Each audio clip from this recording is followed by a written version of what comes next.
Recently, I was sent the newest version of the Google Home Mini thanks to Spotify.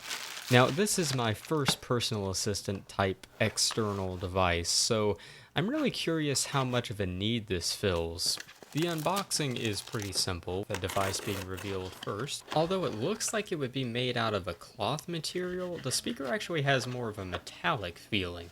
It's also orange on the bottom, which was a interesting surprise. The instruction manuals and power adapter are found underneath the speaker. The power adapter has a pretty unique design with an Android micro USB connector. It connects directly to the Google Home Mini, while the power adapter must always be plugged into an outlet.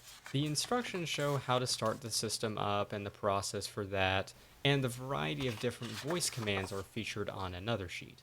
Not all of these commands can be utilized because they require outside devices. In terms of setup, the first thing to do is to power on the device by plugging it up to an outlet. Doing so will produce this nice little voice chime thing.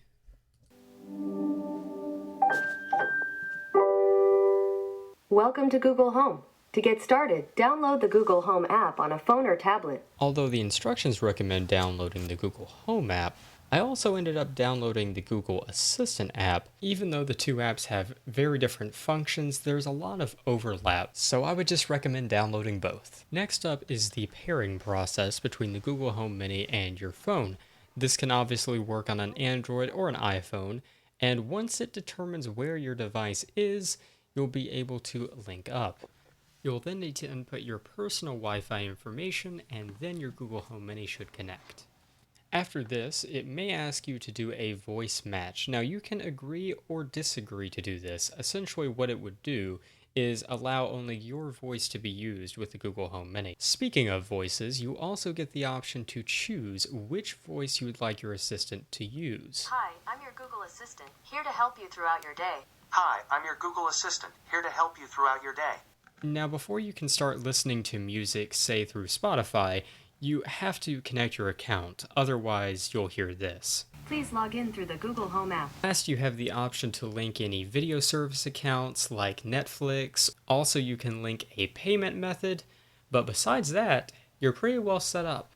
Hi, I'm your Google Assistant. I'm here to help. To learn a few things you can do, continue in the Google Home app. Hey Google, play me a relaxing sound. What's the drive time to Georgia Military College? With light traffic, it will take you 3 minutes to drive to Georgia Military College. I've sent the directions to your phone. Now, after about a month of using the Google Home Mini, I'm both surprised and a little disappointed at how much it does and doesn't do. So for instance, for me, as a college student, I thought I would use this a lot more for reminders, but I find myself just using a plain old whiteboard a whole lot more, except for the occasional Spanish question. Hey Google, how do you say I'm hungry in Spanish? In Spanish, that's Tengo hambre. During the day, I usually keep the mic off. the mic's off.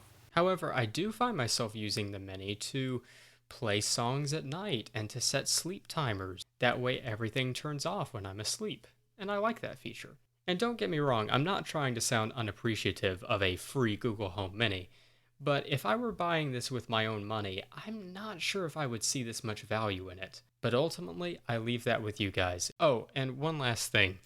If you struggle to find the control buttons for the volume on the Google Home Mini, don't do what I did and struggle for an hour. Just look at the instructions.